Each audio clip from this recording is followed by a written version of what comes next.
Hello, Leafs fans, and welcome to the Babbling Buds Podcast, hosted by Jordan Jacklin.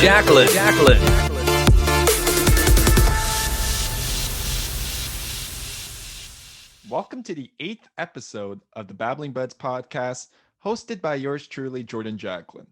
A twice-a-week show covering the Toronto Maple Leafs and the NHL as a whole, bringing in a mix of various analytics and the eye tests when discussing players and the team. I thank you for joining me today, and to make sure you don't miss out on any future episodes, follow us on Twitter at the Babbling Buds to stay up to date on all news surrounding the show. It's a pleasure to announce today's guest, Peter Baracchini, a Leafs and Prospects contributor for the Hockey Raiders. His Twitter is at @pbaracchini, so we know it's actually him. And I just gotta ask, man, what was your initial reaction to the Jason Spezza signing? I think I may have to get a Jason Spezza jersey right now. That was my initial reaction. I mean, just him coming back. I mean, I've said it quite a bit on our 6 in the 6 podcast with Andrew Forbes. If we could sign Jason Spezza to not just 1 year deals, but to a 4 or 5 year deal at league minimum, 750,000 for those 4 or 5 years, I am all for it. But I'm just glad that he's back. I mean, this guy was a superstar. Well, not he's past his prime, but it looks like the age isn't showing at all. So the fact that he was able to finish 7th in team scoring this year, put up 3 really key goals in the playoffs, he still got it. And for him to be on this team, I'm really excited. Yeah, and as Leafs fans always point out on Twitter, he had more points than Josh Anderson. So we always have to bring that up. And it's pretty crazy. He was an above replacement level player, according to some of his micro stats. It's very effective on a 5v5, and he was being deployed as a 4th line player. And he was effective, obviously, when he got stints with, I believe he played a little bit with John Tavares on the 2nd line in pinches. He could join the 3rd line. He just dominates that 4th line competition. It's awesome to see him back. I would love to even see him have an A one day, if that's ever somehow a possibility. I don't know necessarily if you're going to strip an A from one of the current guys wearing it, but he's really earned it. He just has that team first mentality. I love everything about Jason Spezza being a Leaf. But as we know, the offseason talk really is underway, and Elliot Friedman dropped a bomb on Monday morning. And this is what he had to say in his tweet. A sign the offseason is really revving up as the Final Four chase the Stanley Cup. Carolina has given Dougie Hamilton permission to talk to other NHL teams, opens potential for a sign and trade. The other thing that this does is it actually allows Hamilton to see if the Hurricanes do make the best offer for him, potentially allowing for a return if he doesn't like what he sees out there. Very interesting maneuver by the team and player. And I just got to ask, Peter, do you see a fit with Hamilton and the Leafs? There's always a fit with considering that he's a right-handed shot, and the Maple Leafs have been lacking in that department for quite some time. We had TJ Brody play on the right side. He didn't look out of place at all, considering the fact that he's a left-handed shot. But the right-handed shot on the power play, someone that could get the puck on net. I mean, we saw glimpses of what Rasmus Sandin could do with his mobility and his vision, but still, the shots on. I mean, he had a really good shot on net in Game 2, I believe. On the power play. So we know Sandy's got a good shot, but just that extra, added bonus on the right-hand side. Dougie Hamilton can get the puck on net as good as anybody in the league right now. And, quite a bit of criticism with Morgan Riley and his, electing to pass when he should shoot and shooting when he's electing to passing. That came into effect. But, I mean, I think having Dougie Hamilton on the team would be great. It's just there is still some concerns about, his defensive play, although it did seem a little bit better with Carolina compared to where he was with the Calgary Flames. If they were able to go after him, great, but there's going to be a lot of number crunching based on what can happen, just like they did at the trade deadline to bring in Nick Foligno and then put Frederik Andersen on LTIR. And that's just another headache in itself. And I had trouble figuring out the Nick Foligno deal itself. So if they were able to get it done with Dougie Hamilton, great, but there's still going to be a lot of underlying pieces and underlying movement that needs to be done with the cap. Yeah, I actually had Jay Fresh Hockey on last episode and we dove into this topic. And even he, as a noted Dougie Hamilton fan, even said he would be hesitant to give a 6 or 7 year contract at 7 to 8 million per for Dougie Hamilton. As you were with Morgan Riley, that's what the Leafs' current situation is like. And even if you do somehow convince Hamilton to come, I don't necessarily know how that's going to happen. And Morgan Riley's probably being traded, right? Like at that point, because you're going to have to make the salary cap work. I guess at that point, you're moving TJ Brody to the left side. And what I heard from Calgary Flames fans is he actually was notably worse on the left side than he was on the right side, which is interesting, obviously, considering his handedness. He was in the 95th percentile in terms of his even strength defense this year, one of the microstats for wins above replacement. He was literally one of the best in the league. And we saw it just in the way he broke up those 2-on-1s. His defensive stick positioning is just out of this world. And you don't necessarily want to take away from his strength. And although Dougie Hamilton, I guess, would be kind of like a premium ad, you could get that number one defenseman and maybe it could provide some more stability than Morgan Riley. There's definitely other glaring needs this team needs. And although it would be a nice fit there if potential, I just don't know if it's necessarily going to work out. And huge news dropping today. I hope this works out. It sounds like Zach Hyman has played his final game as a Leaf. James Myrtle dropped an article for The Athletic this morning, and he indicated that multiple sources told him, and they said they didn't believe any toxic substance had happened. Other teams and agents believe Hyman can now command close to $6 million a season. That would certainly be too expensive for the Leafs. I'm going to break this down into two questions for you here. Where do you see Hyman ending up if he does end up leaving Toronto? I kind of hate this. I kind of hate this prediction thing. I kind of like Bob McKenzie because it's really tough to map everything out. But I mean, if you're looking, I would look to Seattle to try and bring him on, to try and fill out that roster. I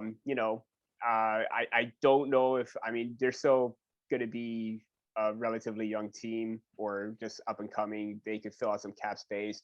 They're looking to command 6 million, but I'd be wary of giving Zach Hyman 6 million. As much as I love him and as much as I love his play, I would not go over 5 million. I have said multiple times that maybe 4.5 is the range I would go, even if you are looking for a long-term year.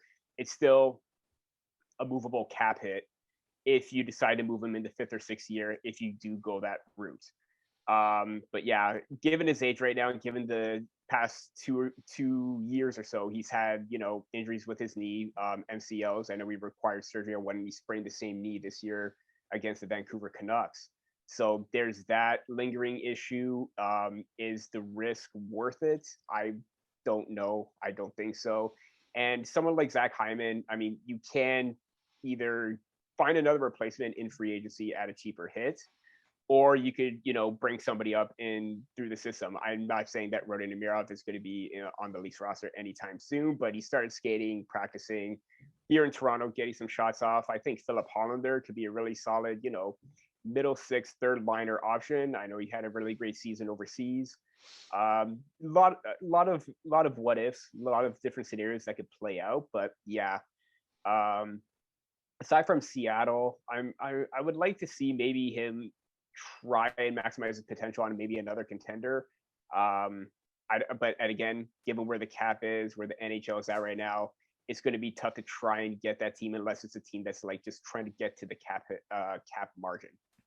No, I agree with you there, and I've heard a lot of rumors that the Edmonton Oilers, who notably have 22 million coming off the books this offseason, could be a team interested in signing him. We already know what happened when they signed Milan Lucic, though, and I'm obviously not trying to directly compare the two players, but Hyman plays that type of game that, obviously we've seen injuries. Like even Nick Foligno kind of plays somewhat of a similar style per se, and he had that back issue that, he looked like a shelf of his former self, and I would be weary giving a long-term deal at that type of money for Hyman. Although I would love to see what he's like playing next to Connor McDavid, even just for one season, if it could maximize his skill set there, because I think he would be awesome.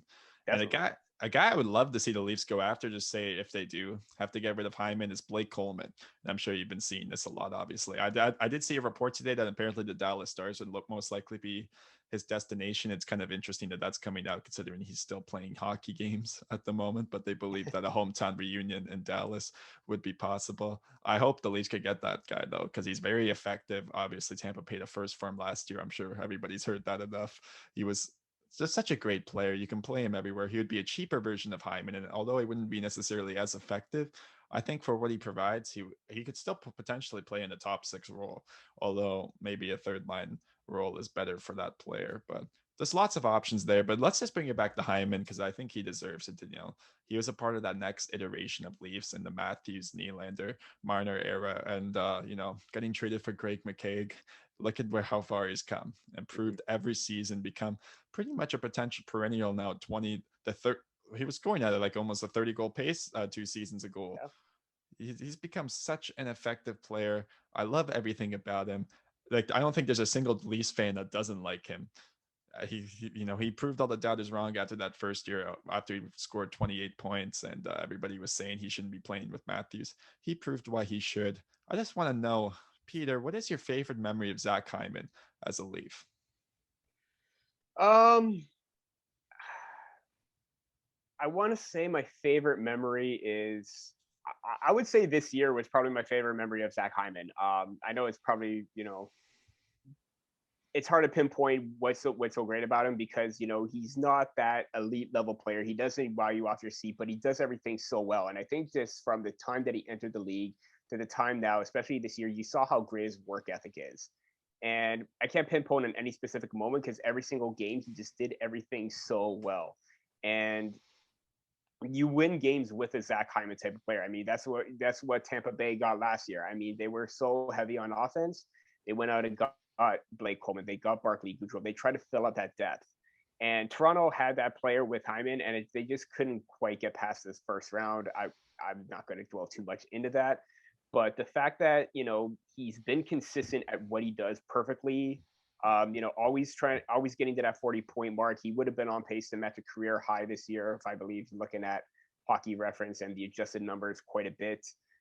He would have surpassed his previous season totals, and he was already on a tear before, he went down with that injury again. But even just his mentality, his smile, it's just so energetic and always so positive. You hate to see a player like that go, given the fact that maybe you wanted to try and get him at a reasonable hit, but if he wants to maximize his potential, you can't be upset about that because he's looking out for his best interest as well. Yeah, I mean, our star players earned as much as they could. Why shouldn't Zach Hyman? Am I right? Like, and it's just been amazing. I agree with you. There's not too many like insanely like memories that stand out of Zach Hyman because with a player like Kasperi Kapanen, I already have three in my mind, like his game 7 overtime. Sorry, game 7 goal that made it 4-3 Leafs in that 2018, or the tying goal that's in that game that the Leafs clinched the playoffs back in 2017. With Hyman, he just does everything right, and that's the consistency he brings, and he's done it these past few years. He's definitely going to be past his prime now, so it's going to be tough here. It's a tough scenario, and I'm sure the Leafs aren't they're treading this conversation for sure. Definitely. And I just want to throw out maybe one moment last year in the bubble where he tied that game up where they went to overtime against the Blue Jackets to win 4-3 and force the game 5. I think that's probably the best moment or highlight of his career at this point. Yeah, definitely. I would have to agree with you there. I just want to know, Peter, who do you believe the Leafs are going to be looking to acquire for the third line center position? Now, this is obviously assuming Alex Kerfoot gets claimed by the Seattle expansion draft. That seems to be kind of the consensus at this point, unless they go 7 forwards, 3 defensemen, and then maybe Justin Hall goes. I don't necessarily think that's going to be the case. So let's just say Kerfoot in some sort of fashion is gone. There's names such as Derek Ryan, Frederick Gaudreau was a name I brought up with Jay Fresh in the last episode. Is there anyone in your mind that you kind of think could be the least third line center? Or do you think someone like Adam Brooks, Semyonov could maybe take that position? I would hope that based on his play this year, I think Kyle Dubas would do everything in his power to try and keep Alex Kerfoot. I mean, just the way that he brought another energy and level in the postseason, especially when John Tavares went down, he stepped up big time in that second line center role. So assuming that, Matthews and Tavares are going to be 1-2, if you try to keep Alex Kerfoot and maybe try and sway the Golden Knights to try and take maybe a Justin Hall, maybe, Travis Dermott, because that left side is starting to get pretty full, especially with Master Sandin coming in the pipeline. Timothy Liljegren is probably deserving of a shot at the right-hand side at some point. Do they bring back Zach Bogosian? A lot of what ifs. I most of my free agent targets are not centers. I know I have three. Coleman is one of them. Andrew Cogliano is another. But the biggest one that I think that would probably be a good replacement over Zach Hyman would probably be Brandon Saad of the Colorado Avalanche. He's coming off 1 year, $5 million deal. Scored 7 goals in the playoffs despite an early exit. Can have that two-way mentality, great speed, can drive to the net, score from anywhere on the ice. I know Zach Hyman, his bread and butter was in front of the net, getting those greasy goals, but Brandon Saad has a shot into his arsenal, so that could help them out in that regard. Yeah, centerman, I would think they would try to keep Kerfoot. If anything, Adam Brooksfield, I think he's deserving of that third spot no matter what. Even if they try to do to Matthews Tavares, Spezza, and Brooks on that fourth line, I know he excelled in that position really well. So if you have that as a center depth, if you take away Kerfoot, I think you would maybe try to go internal as opposed to looking out. And when you could have, and just my opinion, I think there are better options or more options on wing than there are at center. I think you would probably have to make a trade to acquire some center help in a depth role this year. Yeah, I agree with you. There honestly aren't many options out there that really I would like better than Alex Kerfoot. And Kerfoot took a lot of flack in the regular season. He was the guy most people were putting up in the Taylor Hall trade predictions. I honestly did too, and I was surprised by his level of play in the playoffs because he looked like a completely different player. It looked like kind of the player he was touted as with the Colorado Avalanche, and it was kind of great to see there. And an underrated storyline I feel like people aren't talking about is the fact that the Leafs, I mean, I feel like the Leafs honestly might end up trading a pick just to keep one of these guys. Like I could definitely see them trading a second round pick just so they could keep Alex Kerfoot. And maybe that's how Travis Dermott ends up in Seattle. And they do have to sign him too, by the way, because they have to sign one of Hudson, Bogosian, or Dermott just to be able to protect 4 defensemen. So that's another thing. I'm sure they're going to be able to make that work. I'm hoping it's Bogosian because then next season you could have a Bogosian Liljegren platoon situation going on there. Maybe Liljegren steals the job at some point because you got to hope that happens sometime soon. But a lot of options here for the Toronto Maple Leafs. And you mentioned the narrative about Kerfoot. I was pretty hard on him early on in the season. A lot of, just mistakes, simple ones that he probably could have made, just decisions. And you know what? He picked it up throughout the season. And same with Jimmy VC. I think those were two that were somewhat disappointing. I know Jimmy VC didn't quite have a better chance at succeeding as Kerfoot, but I was wrong about Kerfoot, and I was pretty critical of him at the beginning. And he turned a good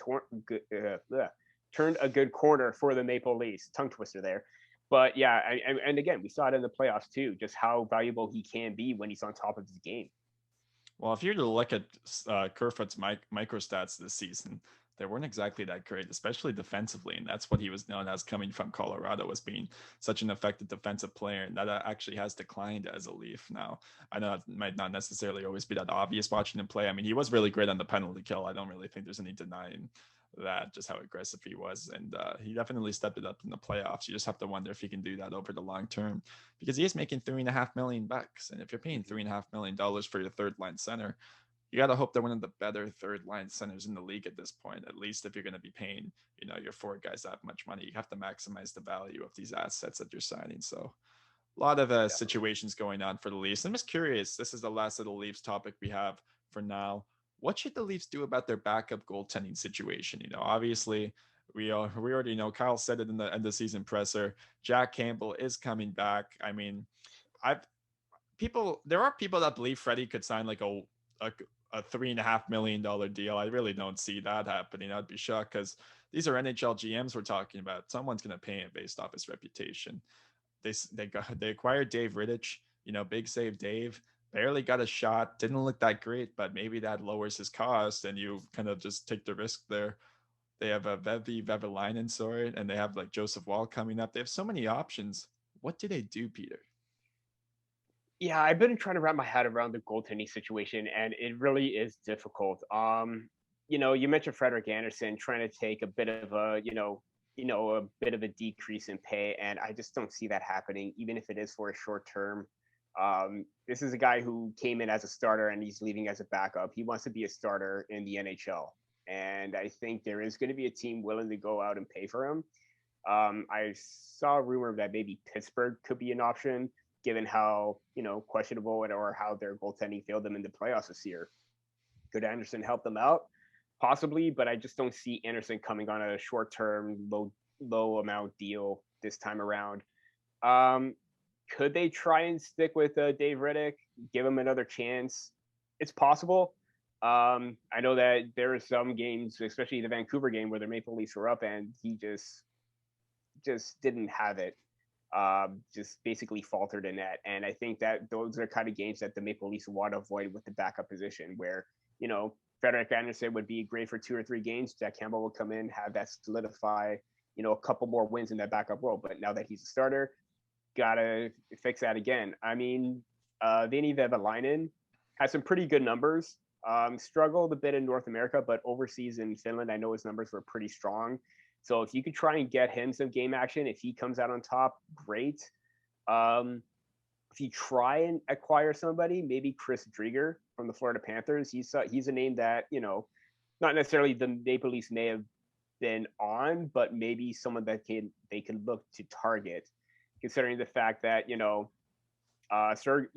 Sergei Bobrovsky, I don't think there's any team that would want to touch that contract, even if they have to retain salary. Spencer Knight's coming up at $925,000 over 3 years. You expect him to be the starter based on how well he played. And Driedger, I know I said trade, but I'm just looking at his contract status right now. He is a free agent. So you could definitely sign him to maybe a 1 or 2 year deal at maybe $1 to $2 million, maybe higher, now that the Maple Leafs has some cap space now and they don't have to worry about, Zach Hyman at this point. So that plays into their situation as well. So I'm thinking that maybe he could be a solid option. He had really solid numbers in a backup role, even playing as a starter. So he's capable. You have Campbell and Driedger as your 1-2. That's basically how I would picture it at this point.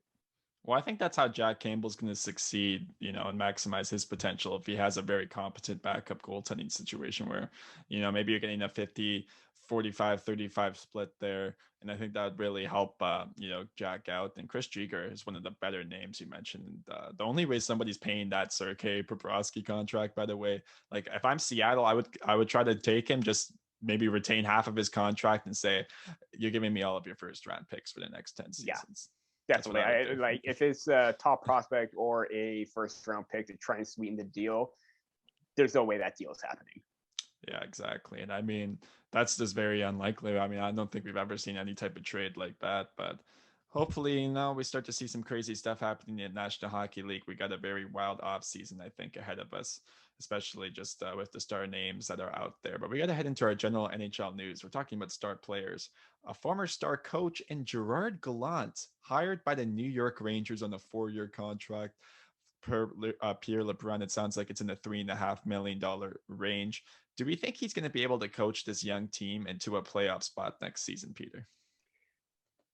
Is this good for the Rangers and the fact that they are a young team? Absolutely. Given his track record, despite the fact that the Golden Knights let him go, even though they were still in a really good spot record-wise, he's one of the top coaches in this league. And to see him go so early, there was going to be one team that was going to cash in on him. And good on the Rangers, because what happened this year, it was a bit of a mess, a lot of ups, a lot of downs, a lot of bad coaching decisions, like keeping Alexis Lafreniere onto that third line for most of the season. Player like him, you got to have in your top 6. I don't know why. It was a big, ordeal, but hey, and he looked so good too, but down the stretch there, you really got to see his talent when they put him as Zibanejad. Yeah, definitely. And that's somewhere you want to pair him up or put him with the star players, maximize his ability, because he was a first overall pick. But I think even what cemented Gerard Gallant to the Rangers, given the fact that the World Hockey Championships, especially given the fact of the COVID-19 pandemic, not a lot of star players or a lot of players that you would expect to go didn't, and they had to fill some holes. And this team got off to a rough start, but him with Gallant behind the bench, the players that they had, they bought in, they worked hard, and they got the gold medal at the end of it all. So the fact that he was able to have that mentality, rally his team, get them motivated, get them going, is something that I think that's going to help the Rangers maybe not make the playoffs next year. I think they got to fill, some gaps, or if they're able to, still ice the same roster, but have Gallant make a different game plan, different strategy, great. If they make the playoffs, I think that'll be best case scenario. But even if they make it in the following year, where maybe they compete and push for one, where they kind of faltered at the tail end and just didn't quite have enough gas to push to the finish line and move up in the standings. But if Gallant is there to, you know, get the best out of everybody, especially with Adam Fox on the back end, Artemi Panarin, Zibanejad again, he started to heat up. I think this team is in a really good spot with him behind the bench. Well, I mean, yeah, I'm curious to see if they can make the postseason, because they're going into Artemi Panarin's third year on that team, and he'll have 4 years left after this next season. You have to think, his best years are going to soon be behind him. This is a player that would have been drafted in 2010, although he wasn't somehow, which is crazy to think about. Ended up in Chicago, then Columbus, now here in New York, and he's been an MVP caliber player for them. And obviously Lafreniere is going to be an amazing player. They appear to be in on Jack Eichel, so that's obviously going to be a major part of their plans. If they are able to acquire him, you have to wonder what happens there.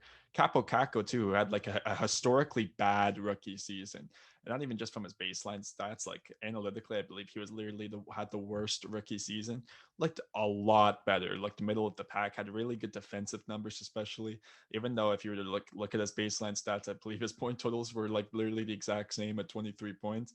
He did actually noticeably improve, and a lot of nights was actually their best player. But they still didn't make the postseason, so you probably don't want him being your best player on certain nights. And those guys are going to continue to get better. Adam Fox is a Norris Trophy winner. I mean, he was nominated for it. I mean, yeah, I think he should be. I don't know if he'll actually be nominated there.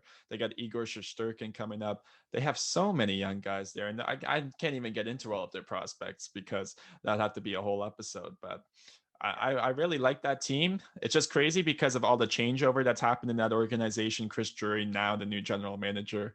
You have to wonder, is something wrong in New York? That whole Tom Wilson stuff definitely sparked something in that organization. We're going to see in these next few months if they're heading in a good direction. And the next thing, we actually have some playoff hockey to talk about, because the Tampa Bay Lightning took Game 2 by a score of 4-2, and their power play was quite dominant. Victor Hedman looked more like himself. Who do you have taking this series in the semifinals, Peter? I took the Tampa Bay Lightning, but never count out the New York Islanders, especially with Barry Trotz behind the bench, how they're able to transition quickly from defense to offense, and have, especially Matt Barzal too, being a major factor on that team, leading the offense. But it's hard not to pick the reigning Stanley Cup champs, given the fact that, you have a reinvigorated Nikita Kucherov, who missed the whole season because of, the hip surgery that he had. And he comes back and it looks like he hasn't missed a beat. Braden Point is on a whole nother level. Steven Stamkos is Steven Stamkos. Andre Vasilevsky is a brick wall in that. I mean, this is a team that, they built for a championship, and even acquiring David Savard at the deadline helped solidify that defense. So would you want to see I'm not trying to say that the Islanders are the underdog, but they technically are in this case. To see an upset and have the Islanders dethroned, it'll be exciting. I know a lot of fans were saying, oh, everyone is picking, Vegas and Tampa Bay for the Cup final. Oh, we're going to get the Islanders and Canadians because, why not, right? But at the same time, I mean, the Islanders are still in a really good spot. Tied 1-1 heading back into their arena, and they're rambunctious bunch of fans there, so they're going to go off and have the support that the team needs no matter what. But yeah, just given the depth and how good Tampa Bay has been dominant, especially even on special teams too, we know how great that power play is. That's going to be a major factor, and it clicked a few times in Game 2, so got to look out for that, because they can hurt you just like that. Yeah, I mean, what people are not talking enough about is the fact that Steven Stamkos is playing regularly in their lineup this year.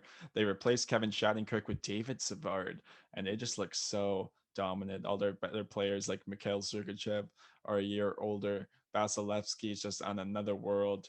It's just crazy that the construction of that team. A player I really always love to notice is Anthony Cirelli, just his tenacious play on the forecheck. Made a really nice play there to draw the power play that ultimately led to the Victor Hedman goal. I mean, he's a player analytics love, and I just love watching Yeah. them play. And I love watching Tampa Bay play. And I mean, Tampa Vegas would be quite the Stanley Cup final because I don't know, you haven't really seen two teams like that duel it out. Like really, like two of the three best teams, I would say, are probably Tampa and Vegas. I would say Colorado is probably the other one there. Those are the top three teams in the league. And if you can get two of those three teams playing in the Cup final, yeah, the NHL should be marketing a lot of that. I would have to hope, That seems that's like a good game plan, though. I'd hope so. I don't know if Montreal New York Islanders series is going to be marketable that much. But I guess JJ Watt does love Cole Caulfield, so maybe it is. Yeah. But so you Big never fan. know. I know you're his, eh? And we got to get to that because the Vegas Golden Knights are set to play the Montreal Canadiens tonight for Game 2 at the time we are recording this. How does Montreal win Game 2, in your opinion? And is there any hope for them in this series down 1-0? Again, I'm they thrive in the underdog role, and they seem to had a good start in game one where they were peppering Fleury with shots. But then again, Marc-Andre Fleury is vintage Marc-Andre Fleury right now, so they're going to have to do a whole lot more to try and get him off his game. But the counterattack from the Vegas Golden Knights hurts everybody, and even on the power play, the defense that they have, the ability to get pucks through. The balance that they have on all four lines, where you have one X factor that either is an offensive weapon, a forechecker. They may not have superstar potential, but they built their team based on the fact that they could turn players into something, and that's what's been driving them for the past 4 years. I know this is now the 3 out of the 4 years that they've been in, they've made the conference final with. And even beforehand, they didn't have any major superstar potential. Right now, they have Shea Theodore, who's emerging as a top defenseman, Alex Pietrangelo, who won the Stanley Cup with the St. Louis Blues, Max Pacioretty, who is a noted goal scorer, Mark Stone, who's one of the top two-way players in the league right now. They have it all. But for the Montreal Canadiens to try and beat them, they're going to have to do more. Especially, they're going to have to get more out of Josh Anderson. I thought I saw only 3 points during the regular season and not much production in the postseason as well.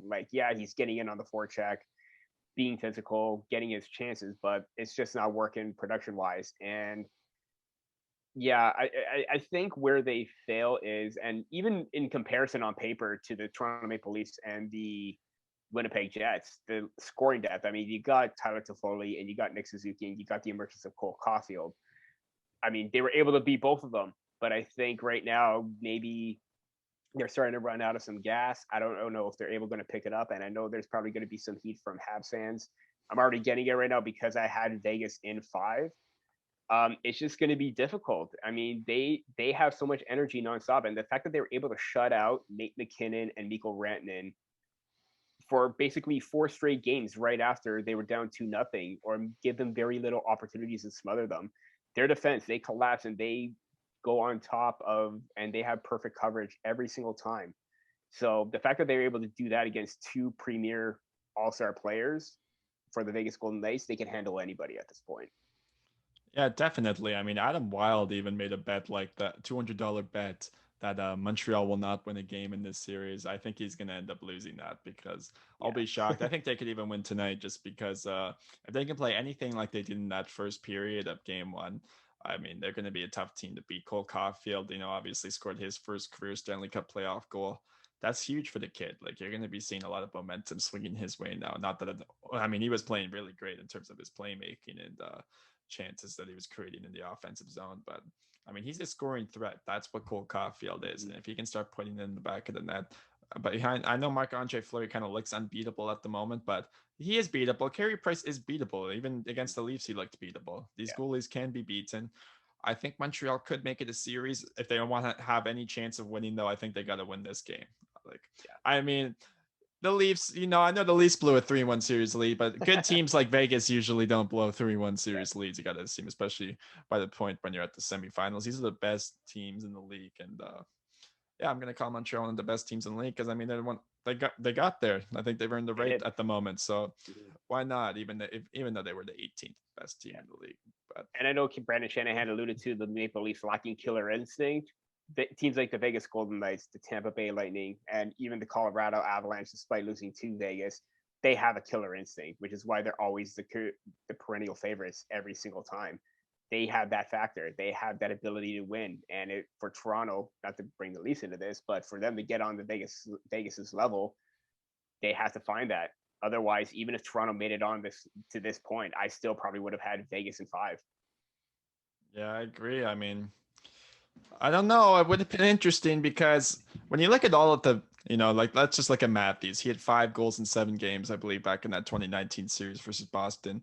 Mitch Marner did put up 9 points in 7 games in the first Boston series back in 2018. William Nylander obviously looks so dominant, probably the best performance out of any of those guys really in this current 5-year window. They haven't been able to do it at the same time, and if you look at a team just like the Tampa Bay Lightning that are playing right now, look at Braden Point. He just scores and scores and scores. That's what Mitch Marner should be able to do. And I mean, that comparison has been made a lot on Leafs Twitter, but it's true. I mean, he's making like almost $4 million more. And I know Braden Point's on a short-term deal, but I don't think Braden Point's even going to be making more than Mitch Marner if he signs a long-term deal in Tampa, because, obviously all of the tax implications there.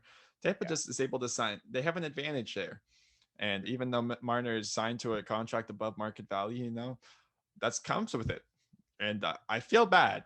I don't want to be too, heavily critical, but at a certain point, you have to get the job done. Yeah, absolutely. And it's kind of unacceptable at this point. Like a 5-year window. I know teams like the Washington Capitals were able to make it through, and after a certain point, and I honestly don't even know if, like, imagine if Ovi was a Leaf for 14 years and didn't get past the second round. Do you think he would still have been a Leaf? Do you think these guys could be Toronto Maple Leafs if they were to go on that type of run, not getting out of the first round? That's a tough one. I don't know. I really don't have an answer for that one. Maybe Ovi probably would have. He toughed it out in Washington, given the fact that they still had hope, and someone like Ovi just doesn't quit.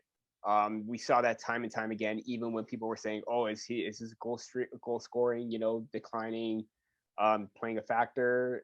No, he just rounded out his game. He was becoming more of a factor at both ends of the ice. He wasn't just fully focused on, just trying to get the puck in the net and score and like have those fancy sellies. He was buying into a team mentality right now, and it's up to Toronto to do that. And you saw Mitch Marner at the end of their season meetings, and even after the end of Game 7, he was dejected. Out of all the players there, he was the one that was probably the most hard on himself, and everybody saw that. And it's up to Mitch to do his best to try and block out the noise. I know he says he doesn't pay attention to the comments on social media and everything like that, but it's kind of hard when you're getting that much negativity and your feed is blowing up. I know he said he deleted it, but it's up to him to try and figure it out, block out the noise, and come back even stronger, because Mitch Marner is a fantastic player.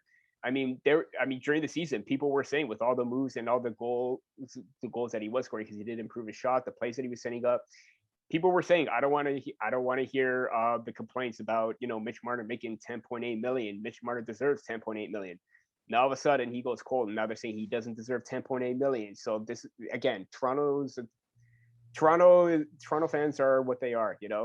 Great when it's going well, not so great when it isn't. But at the same time, I still do hope that Mitch Marner finds a way around this, because he needs to find that extra level. And I know the fact that Matthews probably went cold, but 2.9 shooting percentage is not Austin Matthews, and he had 37 shots on net.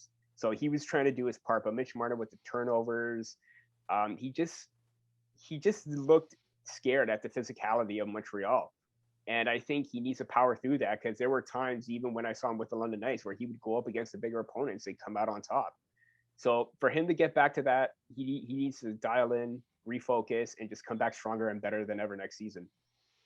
Yeah, I hope so. I really hope he can, because, I think a conclusion I just recently come to is, when the big three in Matthews, Marner, and Nylander came up, and the excitement around the team was buzzing, it really, we were obviously coming off like a decade of nothing, Sundin leaving the Leafs. It was the worst era of the Leafs history. To see what's happening now, well, probably not even the worst. I think the 80s might top it, but oh God, yeah. But there was something special with this group, and I think a lot of people thought, like, they really thought some type of dynasty was in the making here. Like they thought if these players could put it together, we could be looking at a group here that could win 3 Stanley Cups, and as we've seen in the salary cap era, I just don't know how, if you can really do that anymore. Like, I mean, the Tampa looks set to potentially do it here, but I mean, Pittsburgh was able to win back to back, and now they're out in the first round. I don't think even in the salary cap era you can really build a dynasty anymore at this rate. And maybe it's just a flat cap. Maybe eventually some changes will be made, and 10 years from now we'll be laughing about this. But well, I think we're going to be lucky to even to see the Leafs win 1 Stanley Cup, sadly, at one point. And I hope it's going to be really sweet, because I do think that day is eventually coming. Whether it's with this group of players, it remains to be seen. But the team, that was kind of in a similar situation with the Leafs, even though they're a lot more happier moments in their season. The Florida Panthers, they were bounced in the first round, playing the Tampa Bay Lightning. I don't know how many people really thought they were going to win, but what are they going to do this offseason? Because obviously most of their players probably outperformed, what they were relatively expected. Like Sam Bennett was a point per game player. And they're reportedly interested in Patrick Laine, according to George Richards. And I'm just curious, would you love to see the Finnish connection and Barkov and Laine, unite there, especially with Anton Lundell set to play his rookie season? Could you see Laine to Florida happening? I don't. I'm usually there are good fits. Given the fact that, not to say that Patrick Laine is a risk, but there are ups and downs in his game, especially the last few years. And given the fact that you do have Anton Lundell coming up, and I honestly think bringing in Patrick Laine is not necessarily going to hamper his development, but to have Anton Lundell in a third line role behind Patrick Laine on the wing, I just don't see it. Even though he has a right hand shot, he's going to be a key factor for them going forward. And I think if at some point they do move on from Sergei Bobrovsky's contract, they do bring in Laine. I don't know if they're going to be able to afford Spencer Knight and Lundell, given the fact that they could. I mean, again, Florida and their tax situation is going to work out very well in their favor. But Huberdeau 5.9, he's going to be up in 2 more years. Barkov 5.9. You already have Patrick Hornqvist at 5.3. So you have some not big, but you have some pretty, average contracts right there. But to bring in Patrick Laine, then you have to worry about Anton Lundell. He's going to be your scoring threat. And I honestly think that it just doesn't make sense to be repetitive in that regard. Definitely. And, we already know their first line in Florida is set probably with Bennett, Huberdeau, Barkov. You're putting them in the second line. I know in Columbus, they had a lot of tough assignments there, just like, playing on the fourth line, being healthy scratched. This upcoming season's huge for him to really prove all of the data is wrong, because obviously at some point, some of the onus has to be on you, right? Like, this is a player most people thought was going to be a perennial 50-goal scorer, especially after his multiple 40-goal seasons there. And he's just really regressed to the mean since then. His last season in Winnipeg, where he put up 63 points in 68 games, he started to kind of look like a two-way power forward force. But in Columbus, he hasn't really looked like that at all. And flashes, he's looked not too bad. But I just want to know, like, where did the Columbus Blue Jackets go from here if they really do have to trade Laine? Because they, obviously had to trade Pierre-Luc Dubois for him, who didn't even want to be there. They've no longer have Panarin, Bobrovsky, and Duchesne. 2 of those guys you're probably glad you don't have anymore, but Panarin obviously stings a bit. I mean, at least Rick Nash is coming back in a player development role for the team, obviously the centerpiece of that franchise. But is Columbus ever going to get to the point where you're like, an actual contender and they can get guys that actually want to be there? It's going to take some time, I think. You also have to look into the fact that maybe Seth Jones is probably on his way out as well. Yeah. A lot of talk with him as well. And given the fact that a lot of people have said that he is overrated, that may be, but early on in his career, he was a very strong two-way force and was a major factor in those playoff runs for, the Columbus Blue Jackets. This is something I really don't have an answer for, because you look at their prospect pipeline. You have Liam Foudy, who's looked really good. I don't know if he's going to be like a major X factor or difference maker for them going forward. But the defense, they have Samuel Nasco on defense, but then again, very bare in terms of their prospects coming up in the pipeline. So they got some work to do right now. I mean, you still have Zach Werenski, who's should be healthy come next season. Vladislav Gavrikov looked really good. You have also Gabriel Carlson, but you got to do Cheekanov some. too in the KHL, right? I mean, that's a guy people didn't even Yeah, know about when he was drafted last offseason. And I believe he just won like KHL Rookie of the Year, yeah, whatever that award's called. And he's proved a lot of the doubters wrong because like Sportsnet and NBC, I believe, didn't even have like a photo of him the day he was yeah. drafted. People were like, who is this guy? And I mean, that's just what Jarmo Kekalainen's known to do. He'll take those risks, and honestly, 90% of the time he's usually right. So I would Yeah. trust him. And Andrew Forbes wrote the profile for Chenikov and the page views for that shot right up. And they even, I think, used an excerpt from his profile on TV. So, he was one step ahead of the whole entire, NHL network and major media outlets. But yeah, even looking at like Oliver Bjorkstrand too, I thought he had a really great season. So there's one of many bright sides for them at this point. If they could just try and like focus on this year's draft, because they got 3 first-round picks. Maybe not the draft that maybe you would expect to try and get some great talent, because it is going to be an off year. There is going to be some highs and lows. Players going to be going higher than expected. But if they can make the most and maximize those 3 picks, where maybe they get an extra defenseman, they get an extra forward, it's going to look pretty good for them, because I know they've got, they got some work ahead of them. And even so, I think even the attitude of John Tortorella throughout the whole entire year, I think that also played a factor, where there was, reports that maybe he was just trying to play his way out, and then maybe they just said enough is enough. They're not going to renew his contract. And then they brought in Brad Larson. So hopefully maybe a change of scenery behind the bench, hopefully rejuvenates the whole entire team right now as well. Well, I know a lot of Columbus fans don't like the hiring of Brad Larson. They were obviously not the biggest fan of him as an assistant coach.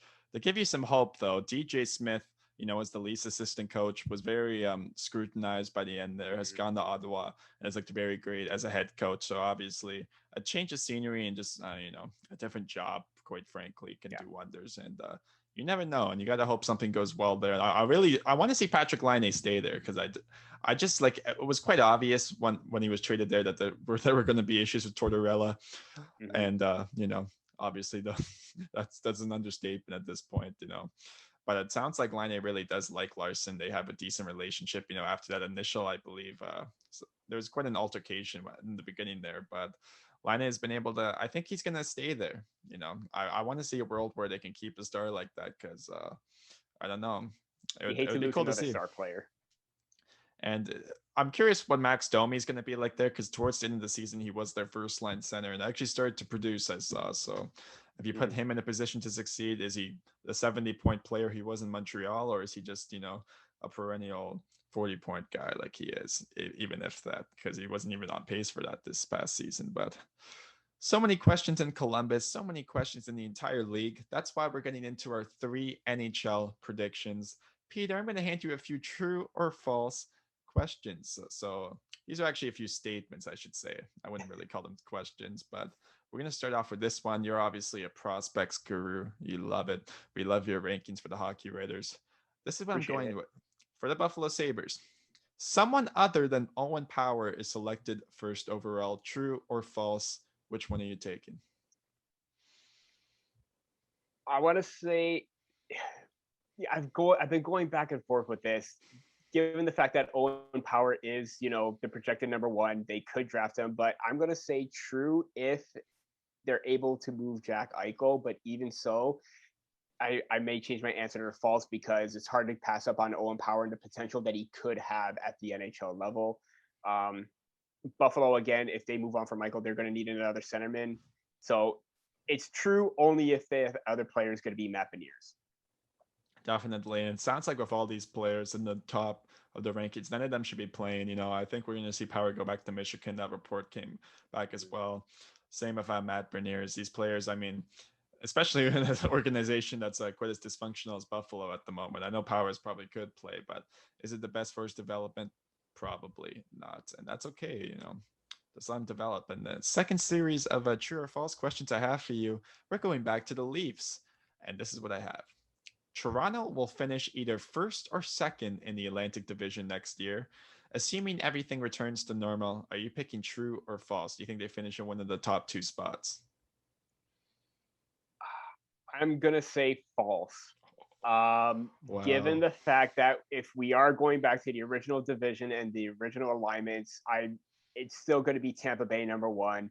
Boston is going to be number 2, and we saw You really how think so, difficult. eh? Like they could be losing David Krejci this offseason. I think this is going to be a passing of the torch. I can see I why could not. be I could be wrong. Given the fact that like you mentioned, Krejci is a free agent. He would But they're love to probably stay. re-signing Hall, and he was Yeah. amazing there. So Mhm. who Taylor knows? Hall as well. Even Tuukka Rask. I know he's a free agent. I know he probably would love to stay in Boston as well. He said that he doesn't want to play anywhere else other than Boston.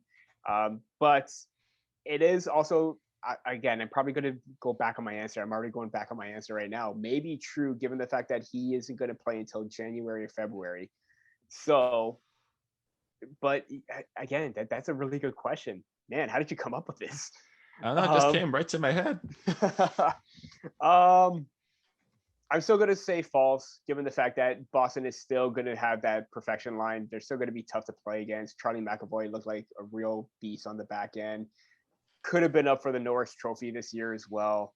Even if they don't, or even if Rask is going to be gone, I know Swayman looked pretty good, so they got some stability in that. Same with Halak.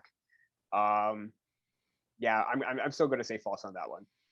I say if you, so let's just say Hyman leaves and maybe a guy like Blake Coleman, you insert him in.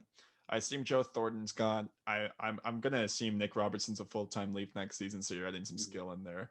I would like to see. I just have a feeling Wayne Simmons will stick around. I know there's some, people might believe it. I think there's a different feeling when Simmons was on the team this past season. That's just my viewing of it. I don't think he should be higher than a 4th line position because he's not necessarily that effective anymore. Even though in the playoffs, if you look at his underlying stats in the playoffs, they were actually pretty good. So I'll just point that out there. He's a playoff performer in my eyes. But I just think if you were to substitute, some of the negative parts on your roster, and you're only making minor changes, like probably Travis Dermott's not coming back, but then you got Sandin, who's only going to get better. Hopefully Liljegren comes in. He's only going to get better.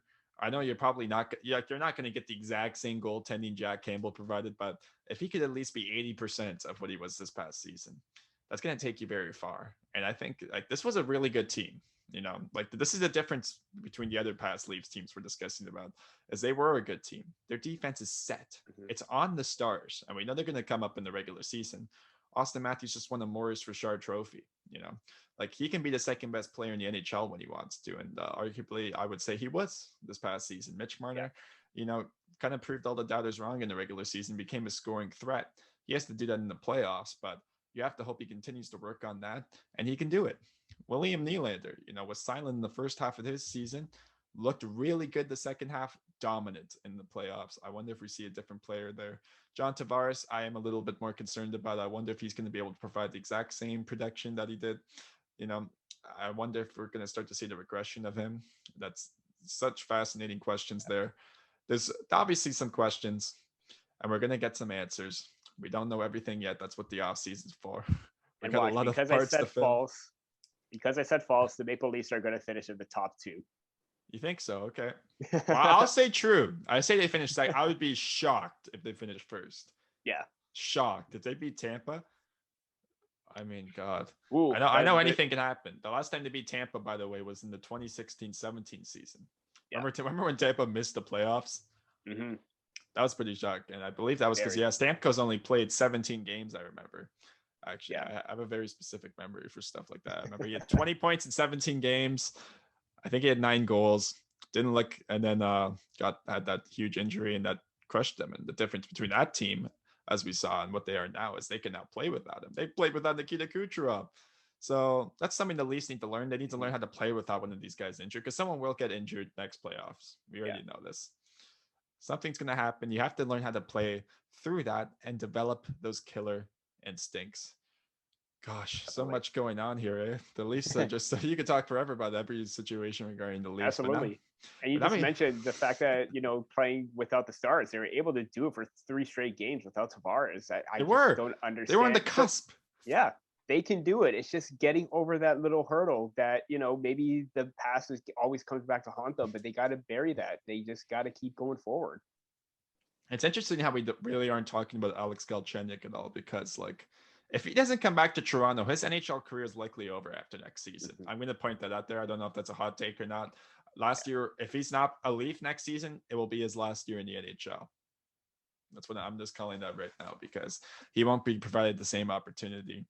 And then, It's that's a very fair prediction because especially the season that he had, the strides that he took to try and get back to this point. If there are better options out there over Galchenyuk, I mean, you have to try and contemplate that of and see what's course, best for the team. I mean, I would love to see him be brought back. You have to wonder if Nick Robertson will even get a shot to play in that position at some point. Maybe you're platooning him. There's going to be a lot of platooning next season, you have to hope, just seeing if some of these young guys can really play well there. And we got to get into our last true or false here. It revolves around the team I cover for the hockey writers, the Buffalo Sabres. And obviously, this is some trade speculation. True or false? The Sabres acquire a top 10 pick for Jack Eichel, as has been rumored. I know that's been rumored a lot the past few days. And apparently, the Sabres are looking for a second top 10 pick.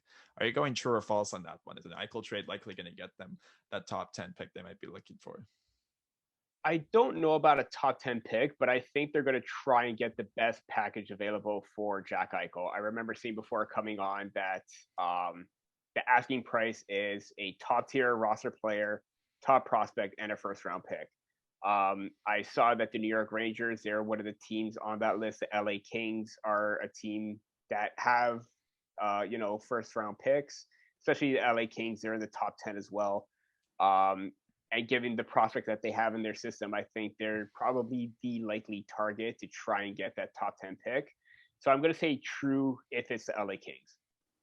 Interesting. Okay, the LA Kings are saying true. I mean, just because it's being rumored a lot, I will say true. It does kind of seem like that is going to happen. I got to agree with you there. The problem is that would be the most Sabres thing ever to trade, their first line center for a top 10 pick in such a crapshoot draft. If they were doing this next year, 2023, I would be fully on board. But, the Sabres scouting department barely had anybody employed for the majority of this season. They're finally adding some pieces, but, I don't know how much I trust them. This is an organization that drafted Jack Quinn over the likes of Marco Rossi and Anton Lundell. And obviously a lot time still has to be told on that. But if you look at specific things like his prospect cards, like those, star probability cards, he looks really bad. He's actually even compared to Kevin Adams in the latest edition of his, which is kind of funny. I saw that. And even someone with the likes of Cole Perfetti too. I mean, I did not have Jack Quinn over Cole Perfetti at all. And, I did like his rookie season with the Rochester Americans. I covered him there, but I don't know. I know he even cracked the opening night roster, but he didn't play a game this season yet.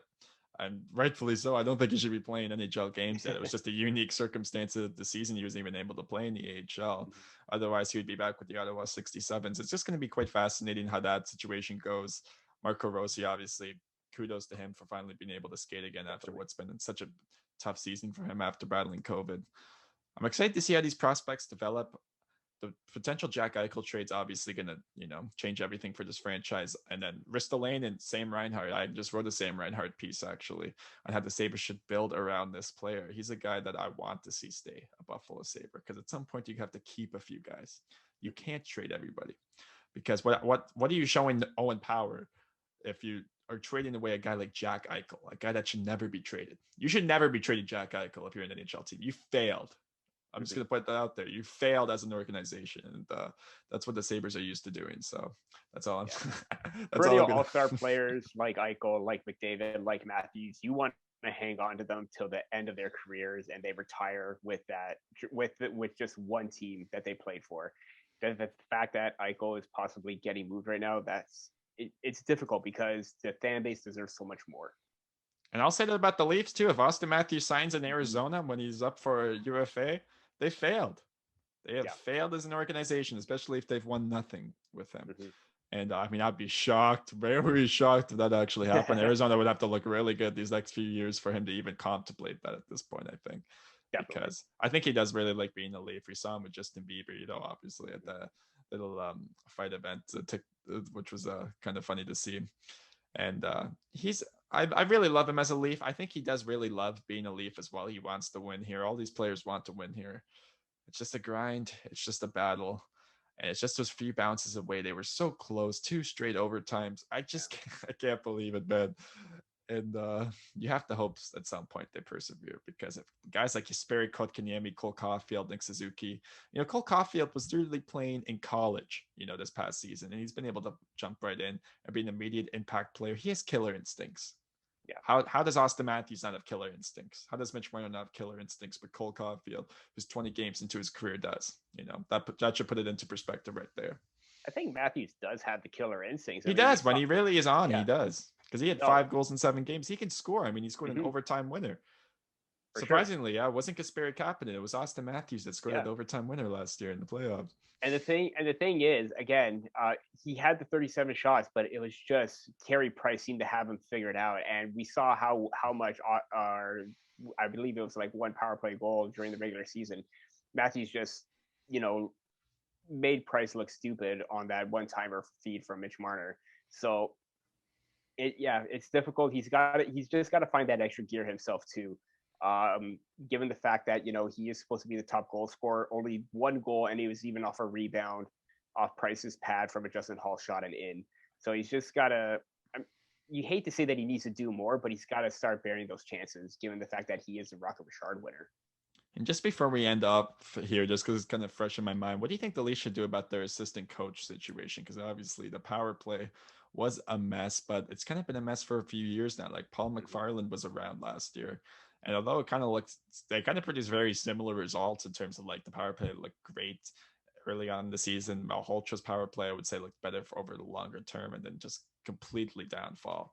No adjustments were made. I'm kind of wondering if Sheldon Keefe might be kind of more of an X factor in this decision making, maybe more than we think, because obviously he's kind of the, he's the anomaly. He's been around, for those 2 power plays that have kind of just struggled. And, when you have $40 million of your cap tied up into these 4 players, by the way, should consistently be playing on the first power play unit. There should never be a situation where Nylander, Marner, Matthews, and Tavares are not playing together unless somebody's injured. They should all be playing on that first power play unit, and it should work, whether you have Sandin or Riley there. I'm just curious. What do you think? Like, do you think the Leafs do need to change their assistant coach situation, or do you think the problem is internally and they have to figure it out? Yeah. Well, I do agree. Top players have got to be out no matter what. I mean, you look at Tampa, you look at Vegas, you look at Colorado, they all have their top players out no matter what the situation is on the power play to get that extra goal.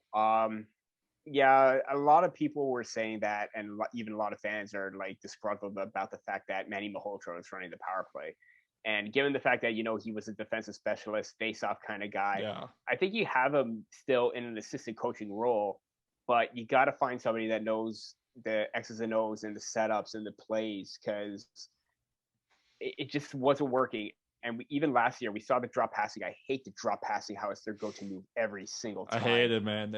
And that's the first thing they should change. They have to figure out multiple ways to enter the zone. I mean, it works every now and then. Like if you, well, it's like the most effective way. I know it's like the most common way in NHL teams. I've heard even people that work in the league say that, but you have to have multiple options there. You can't 100% always do that, or the opposition's going to prepare for it. And as we've seen, after a 20-30 game sample size, they know how to beat you. Yeah, and we saw that last year. I mean, 20-30 games in, the power play started to cool down. That's what would happen again this year. 20-30 games, it started to decline. I know they went 7 straight games. I believe it was like 0 for 40 at one point, where they did not get a goal. So it's just a strategy. I know Morgan Riley, his decision making with the passing and the shooting, I know we talked about off the top of the show. His decision making, his weak shots through the net, getting blocked and everything like that. And again, we saw Rasmus Sandin excel in that role with his movement and how he was able to skate the puck up and not do the drop passes. Do you think he'll be playing there fully next season? Do you think there's a chance Sandin's the full-time power play 1 guy next year? I believe so.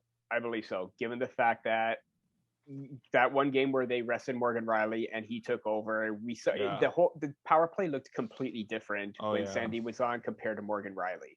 And again, you hate to try and pick on Morgan Riley all the time, but it was just a fact. And again, the drop passing, the predictability of trying to go to Austin Matthews with that one-timer. I know they try to put him in the bumper spot, but that's not going to help him out at all. They need to have movement, better movement, cycling the puck around, start from the goal line, get it up to the point, get everybody moving and involved, because they're just too stationary. And if they need to make a change from Manny Malhotra, so be it, because this power play isn't going to work. I mean, we're seeing how lethal the power play is for the Lightning all year, and even in the power play right now. So I think this is for the coaching staff, that's like priority number one to fix the power play right now. Well, if they make a change there, this is really the last change where they could like effectively, blame a coach because of we're sitting here talking about this being a problem next off season, and I'm sure it's going to be quite a different discussion at that point because Definitely. I don't even think it's not going to be the same players playing on that power play. You're going to be talking about a new set of players playing there. And it's crazy because if Sandin does get to play that position, like I mean, I don't know what people are predicting for his point totals, but is he going to be like a 40-point defenseman starting next season if he's really getting that type of opportunity? I think maybe a more realistic will probably be 2030. If he does get the 40, great. I mean, we saw how confident he is with the puck and with his shot too. I mean, there's a reason why. I mean, not to bring the junior level into this, but there's a reason why he was the top defenseman at the World Juniors a few years back, and they got another one coming up in the pipeline in Topi Niemela. So you have options at your disposal. I'm not sure if Topi Niemela is going to get the power play time like Sandin would, but to have Sandin there with his confidence, his mobility, and his vision, it just adds a breath of fresh air, given the fact that, Morgan Rielly was always just so stagnant and way too patient with the puck. Well, he was the defenseman at the tournament, Topi Niemela, and Sandin was the season before. Like, Niemela is going to be a sneaky good guy, I think, for the Leafs. That's a guy they're going to get value from because, I mean, it's pretty shocking even at the time that he kind of fell that low. He probably should have went, I believe, like 20 spots higher. And I think he's going to be an effective third pairing guy. He's going to be one of the better third pairing defensemen in the league, if I had to guess. And he could be a power play specialist as well because we saw with Team Finland he can do that. He did it in the Finnish league. I'm very excited to see him as a Leaf eventually. And, Peter, it's been great having you on here, Babbling Buds. We've really babbled a lot, eh? Definitely. Yeah, no, thank you for having me on. I really do appreciate that. I love the content that you've been putting out with this podcast, man. Really great stuff. Happy to be a part of it. Hey, thank you. And you're always invited back on because I love to babble. And with that in mind, I think we're ready to end the show here. So thank you for listening to the Babbling Buds podcast. Make sure to follow Peter on Twitter. His username is @Baracchini. And remember, he's prepping for the 2021 NHL draft at the moment. And it's obviously not an easy draft to prepare for, but he's doing such a great job. You can find all of his stuff at thehockeywriters.com. Once again, thanks for listening or watching, and we have babbled enough for today. Until next time.